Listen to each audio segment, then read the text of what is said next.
अस्सलाम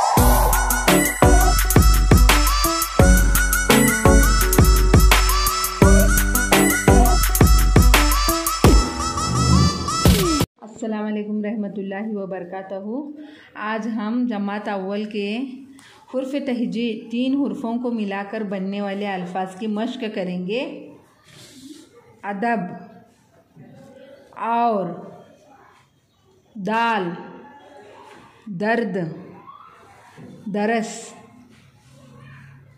दौर, डाक, डाल, डोर, डोल, रात, ज़ोक़, ज़ात, राज, राह, ज़रद, वज़न, ओट, दौड़, राज, दार, राख, रास, दास, राज।